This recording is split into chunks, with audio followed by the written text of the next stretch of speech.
አዲስ 1879 ይህ የአዲስ 1879 ሙሽት ነው። ብፁዕ አቡነ ጴጥሮስ ቁመታቸው ረዘም፣ ፊታቸው ዘለግ ያለ፣ መልካቸው ጠየም ያለ፣ አዋቂነታቸውና ትሕትናቸው ከገጻቸው ይነበባል። ሐምሌ 22 ቀን 928 ዓመተ ምህረት ለብሰውት የነበረው ልብሰ ጵጵስና ጥቁር ካባ ያውም በጭቃ የተበከለ ነበር። በዚህ ሁኔታ ብፁዕ አቡነ ጴጥሮስ ወደ ችሎት ቀረቡ። ለፍርድ የተሰየሙት ዳኞች 3 ነበሩ። እነርሱም ጣሊያኖችና የጦር ሹማምንቶች ናቸው። ከነዚህ ውስጥ መካከለኛው ዳኛ ኮኖሬል ነበር። የቀረበባቸውም ወንጀል ሕዝብ ቀስቅሰዋል፣ ራስዎም አምፀዋል፣ ሌሎችንም እንዲያምፁ አድርገዋል የሚል ነበር። ዳኛውም ካህናቱም ሆነ የቤተ ክህነት ባለሥልጣኖች ሊቀ ጳጳሱ አቡነ ቄርሎስም የጣሊያንን መንግሥት ገዥነት አምነው አሜን ብለው ሲቀበሉ እርስዎ ለምን አመፁ? ለምን ብቻውን አፈንጋጭ ሆኑ? ሲል ጠየቃቸው።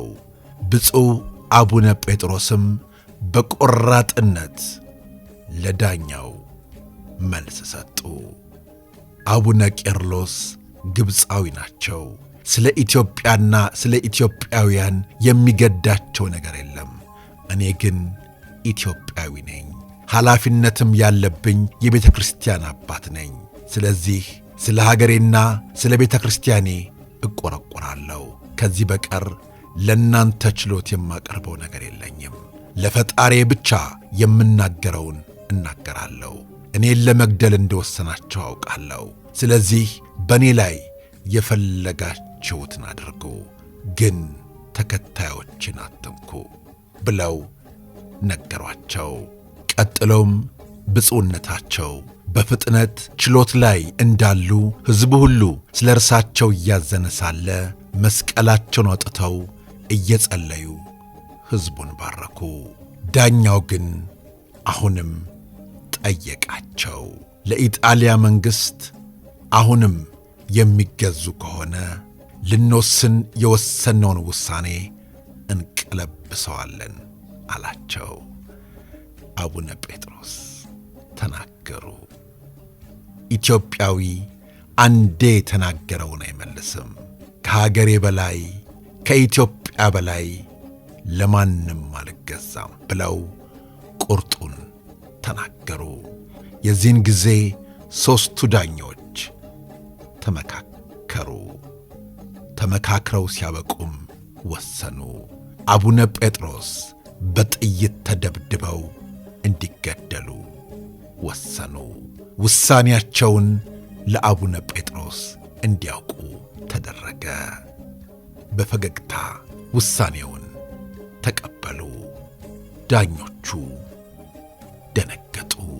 በወቅቱ የነበሩ የዓይን እማኞች እንደተናገሩት የሰው ልጅ ሞት ሲፈረድበት በጥይት ተደብድቦ እንደሚገደል ሲነገረው ድንጋጤው መጠን ያልፍ የነበረ ቢሆንም አቡነ ጴጥሮስ ግን አሁን አድርጉት፣ አሁን ግደሉኝ በሚል ውሳኔ ለሁሉ ነገር ዝግጁ መሆናቸውን አረጋገጡ። ከዚያም ወደ ግድያው ቦታ አመሩ። በዚህ ጊዜ ሕዝቡ እያነባ እያለቀሰ ተከተላቸው። አቡነ ጴጥሮስ ግን ለሚከተላቸው ሕዝብ አታልቅሱ፣ ሀገራችሁን ጠብቁ፣ ኢትዮጵያን ጠብቁ እያሉ የአደራ ቃል እየሰጡ ወደ ግድያው ቦታ አመሩ። ይህ ታሪክ ሐምሌ 22 ቀን 928 ዓመተ ምህረት ሆነ። እነሆ 90 ዓመትም ሞላው። ጳጳስ ዘምስራቅ ኢትዮጵያ ጥላው ያሰሩ ላሙን ሞአ በምኵራቡ ባጸዱ ላይ ዳግም ቆሞ ጴጥሮስ ሲታይ የድል አምባ መለያዬ ቀኝ ትርሳኝ ለምን ብዬ አቡነ ጴጥሮስ የተላለፈባቸው የፍርድ ውሳኔ ካበቃ በኋላ በጥይት ተደብድበው ተሰዉ።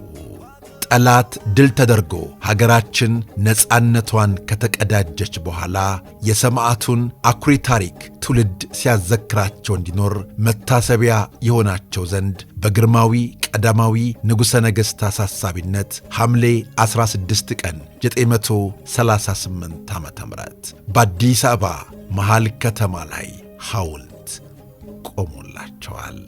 ዛሬም ድረስ አቡነ ጴጥሮስ እየታወሱ እየተዘከሩ ይኖራሉ። አባት እንደዚህ ነው ለሀገር ነፃነት ክብር መሥዋዕት ይሆናል።